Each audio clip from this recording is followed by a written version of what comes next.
Ade Arlihun. Ada namanya tuh? Ade Arlina. Ada Adinda Putri. Ahmad Naim. Alfi Syahiri. Al-Maidah. Ya. Alvin. Arianda. Ada Arianda? Alfa. Feni Febriani. Ilham Saputra. Kori Halbiza. Oke. Baik. Anda sekalian,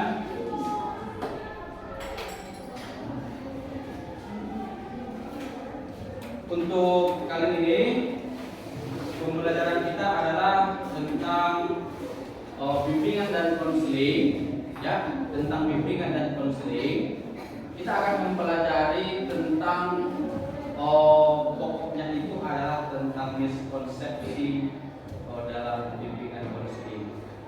Ya. Jadi sebelumnya tahu nggak bimbingan konseling itu seperti apa itu? Belum pernah ya, belum pernah. Oke, baik anak sekalian. Jadi di dalam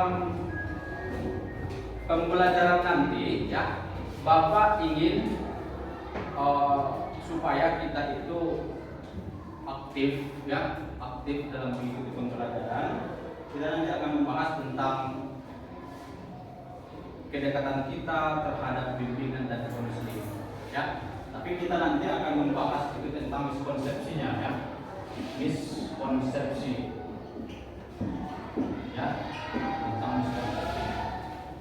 Oke, jadi nanti dalam upaya pelayanan yang Bapak akan berikan, Bapak harapkan kita semua itu aktif dalam berpendapat.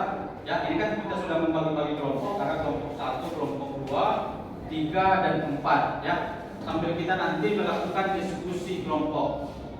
Ya, kita melakukan diskusi kelompok. Nanti kita akan berdiskusi bersama-sama ya dalam kelompok setelah Bapak menyampaikan materi. Nanti dalam pelayanan tidak ada yang ribut ya, tidak ada yang melakukan kegiatan yang lain.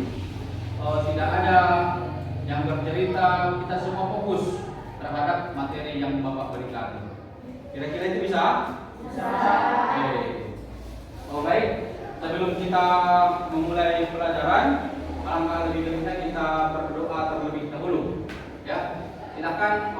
Nanda, silakan dipimpin doanya.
Jadi nanti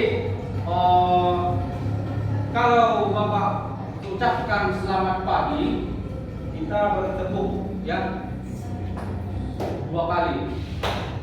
Ya, kalau Bapak ucapkan siang 3 kali. Kalau Bapak ucapkan selamat sore 4 kali. Ya. Kalau Bapak ucapkan selamat malam itu tak bertepuk. Ya. Enggak ditepuk. Paham? Paham ya? Oke, kita mulai. Selamat malam. Ya. Ini kita akan menguji berapa fokus pada siang hari ini kan gitu. Selamat pagi. Dua ya. Dua, tiga, empat. Ya, pagi, siang, sore. Ya. Selamat pagi. Selamat malam. Oke, jadi fokus lagi. Selamat siang. Oke. Selamat pagi. Pagi. Siang. Malam. Ada juga yang tidak fokus ya. Sekali lagi ya. Selamat malam. Selamat pagi. Selamat jalan. Enggak ada ya. Nanti enggak cukup. Selamat sore. Selamat pagi.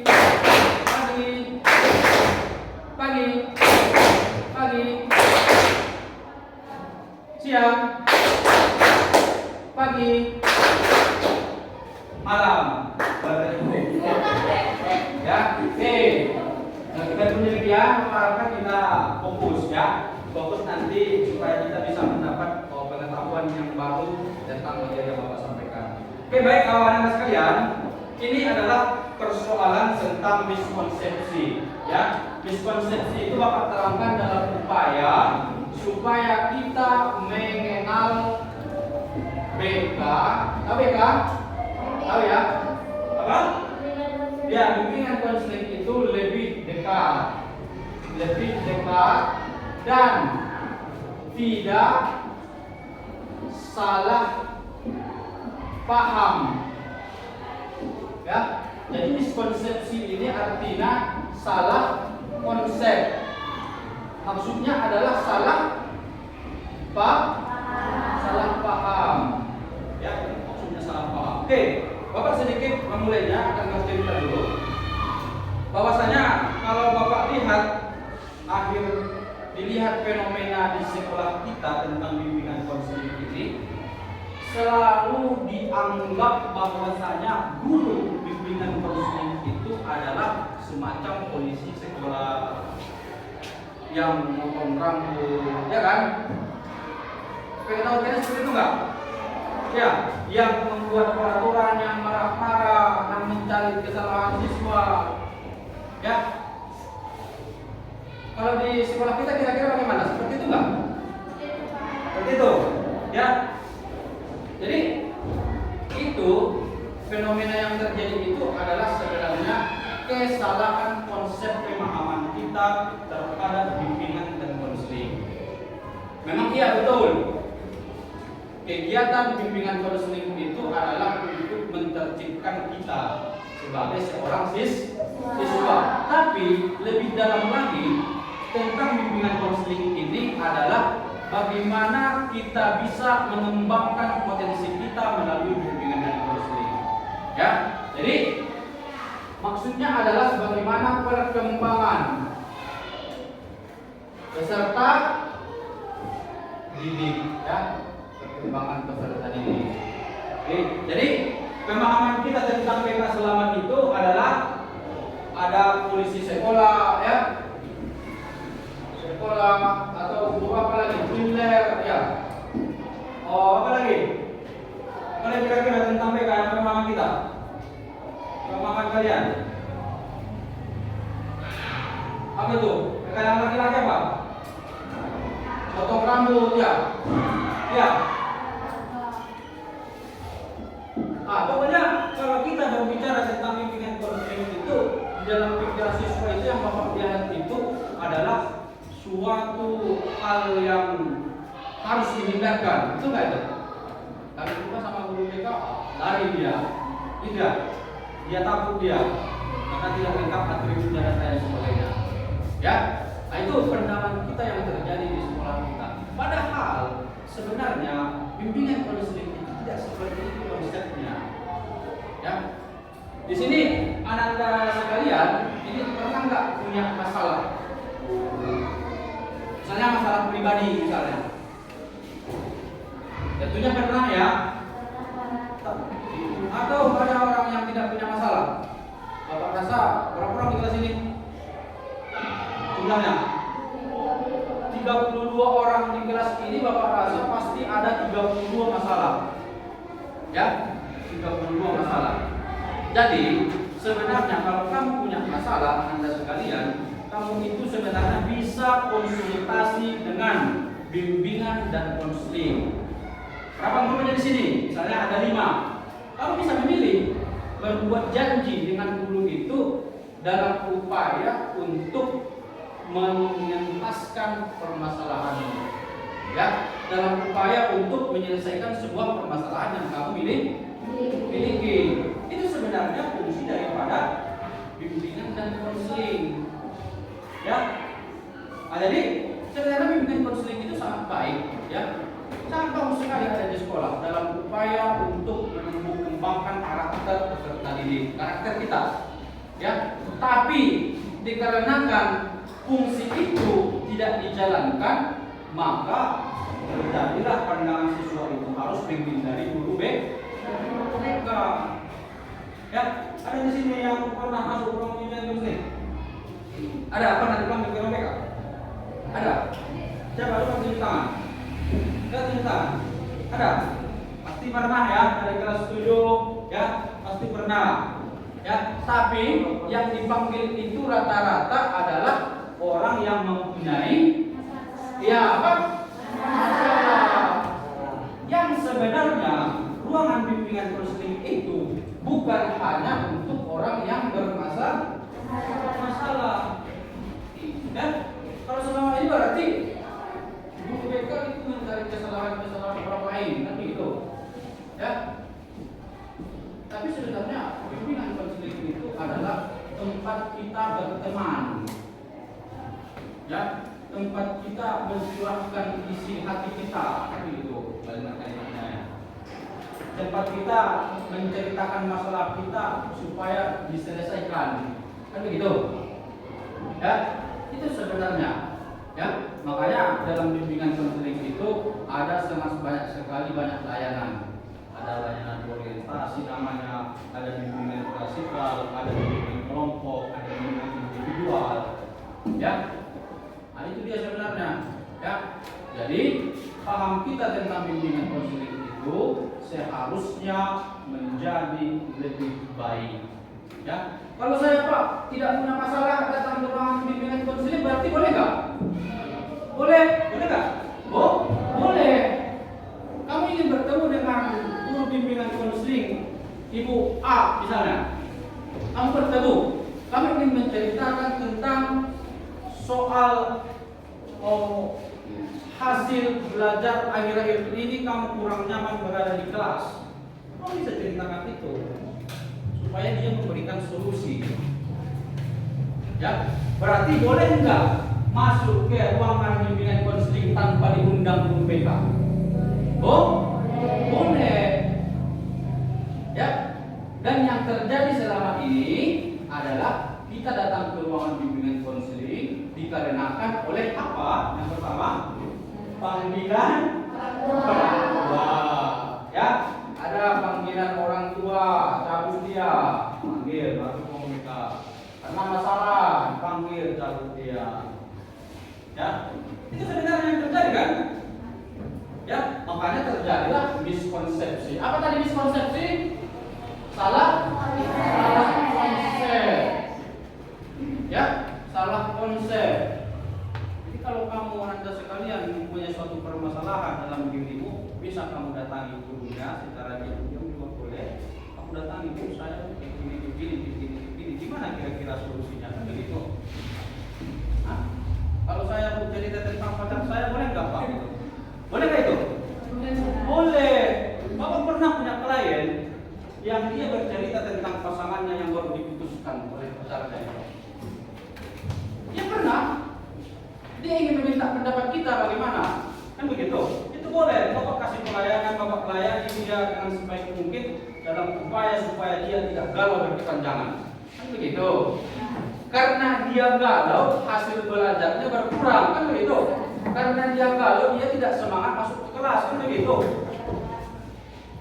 adalah persoalan-persoalan yang harus kalian hindari, ya. Dan di sekolah itu mempunyai suatu lembaga layanan namanya adalah bimbingan dan konseling.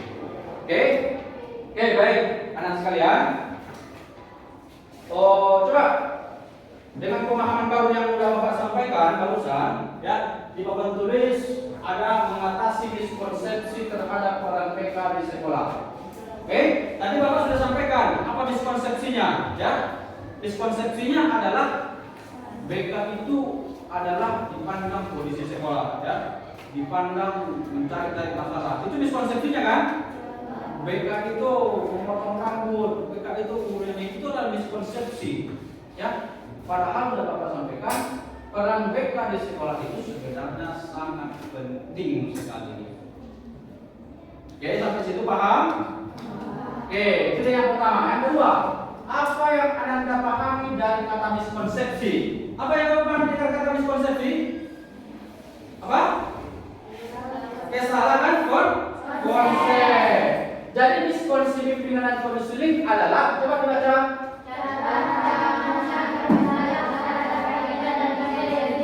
Ya, cara pandang yang salah, cara pandang yang salah terhadap bimbingan dan konseling. Yang ketiga, miskonsepsi terhadap PK.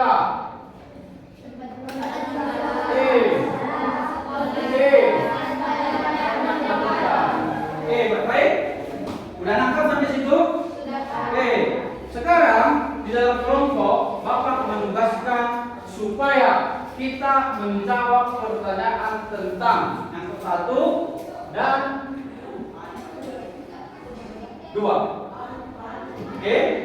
Jadi pertanyaannya, jadi miskonsepsi bimbingan dan konseling adalah cara pandang yang salah terhadap bimbingan dan konseling. Pertanyaannya, apa pemahamanmu terhadap bimbingan konseling yang baru? Ya, apa? Pemahaman baru tentang BK. Untuk menjawab yang ini. Dan yang kedua, miskonsepsi terhadap BK. Jadi miskonsepsinya apa? Miskonsepsi yang kamu ketahui. Selain yang ini 1, 2, 3, bisa kamu tambahin 3 lagi. Ya, apa saja salah konsep yang terjadi di bimbingan konseling yang kamu ketahui setelah kamu mengetahui arti sesungguhnya daripada bimbingan dan konseling. Kamu sampai situ? Silakan dalam kelompok.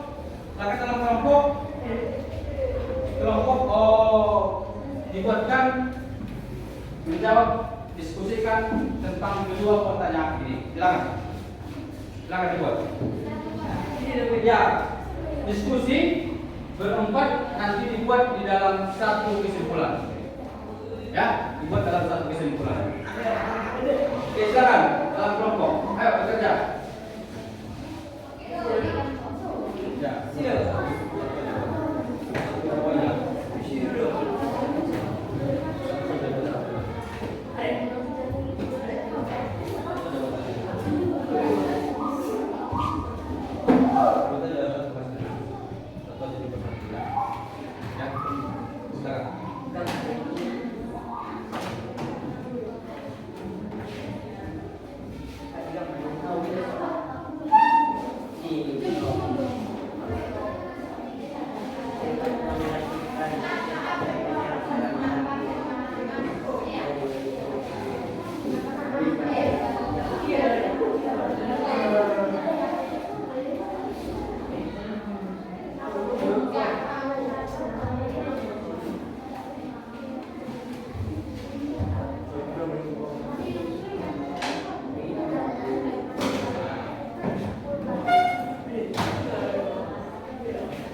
kelompok dua coba bacakan ke depan hasil daripada yang didiskusikan.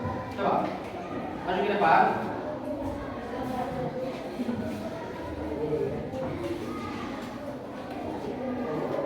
Oke, mereka. Oke, Bapak tanya dulu ya, baru jawab ya. Oke, pertanyaannya adalah berarti miskonsepsi salah paham tentang isu-isu BK yang terjadi di sekolah sudah diketahui atau belum? Sudah, ya. Jadi pemahaman baru yang diketahui seperti apa?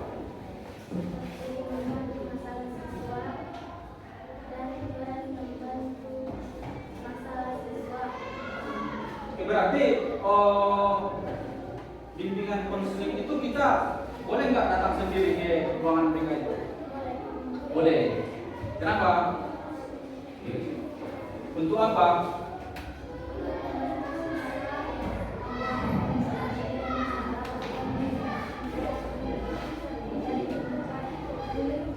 Tempat berdiskusi, tidak jangan duduk BK. Oke, tahan dulu.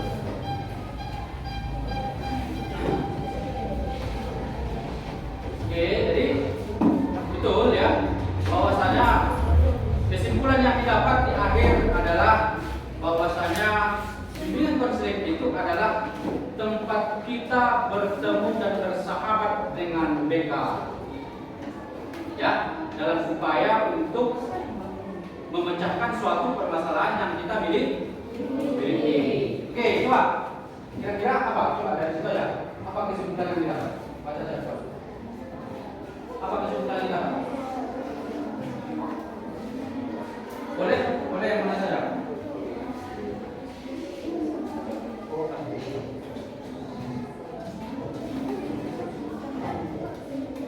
Oke. Untuk kelompok 1, BK adalah tempat siswa bermasalah, tempat pangkas rambut, dan tempat berdiskusi. Ya, tempat berdiskusi. Itu miskonsepsi yang terjadi menurut kelompok 1. Ya, dan itu benar. Ya. Itu adalah kesalahan konsep yang terjadi di sekolah kita, ya. Tapi cara untuk memperbaikinya kan kita sudah temukan, kan begitu. Bahwasanya kita harus memperbaiki konsep yang ada di dalam pikiran kita.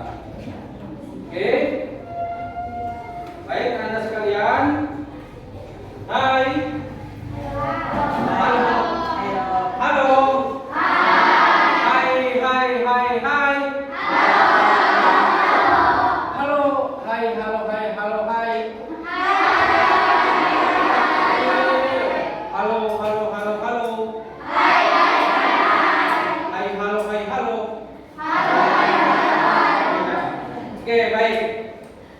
Nanti hasil diskusinya nanti dikumpul ya, hasilnya dikumpul supaya Bapak minggu depan kita akan mempresentasikan hasil daripada kesimpulan yang kita dapat.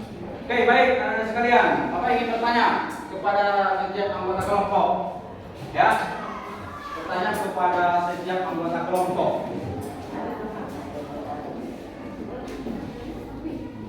Ya.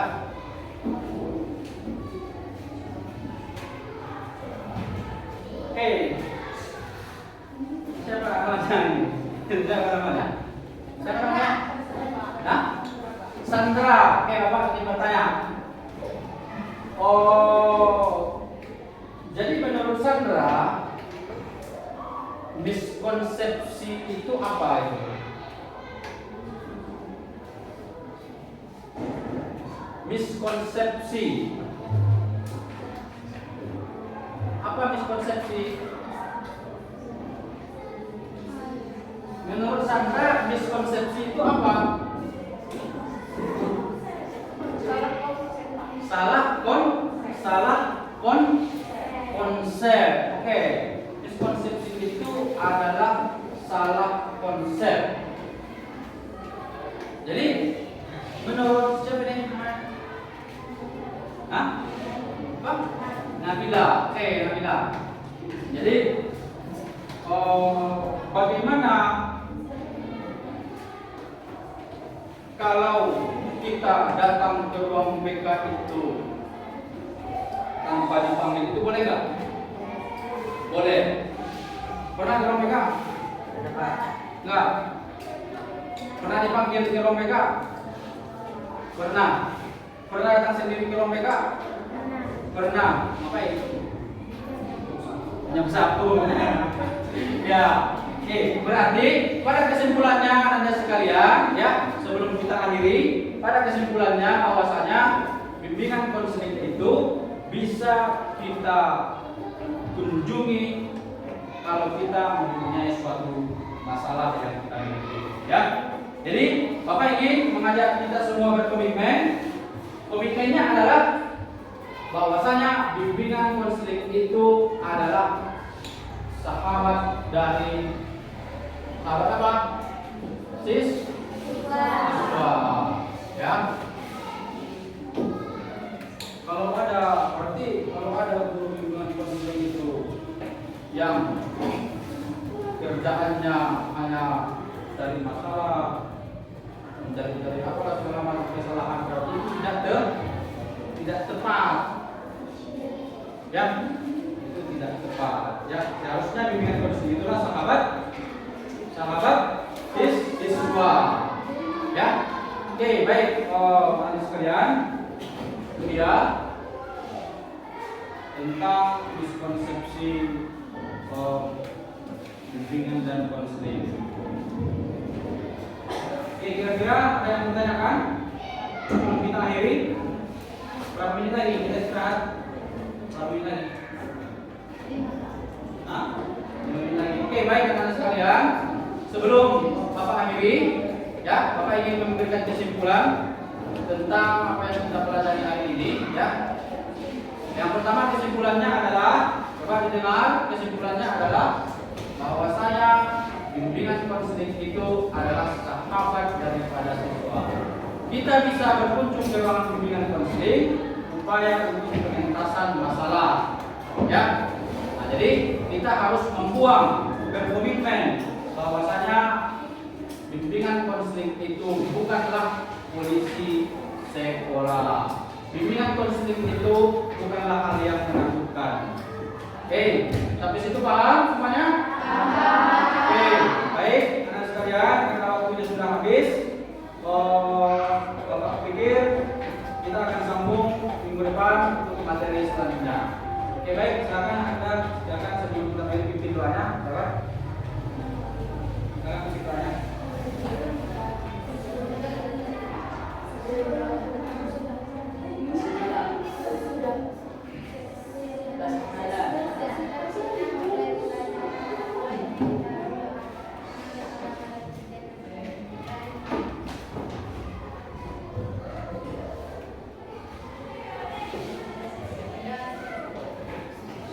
Oke, baik para sekalian, karena waktunya sudah habis untuk hari ini, pelajarannya kita cukupkan, kita sambung untuk minggu depan. Sekian, assalamualaikum warahmatullahi wabarakatuh.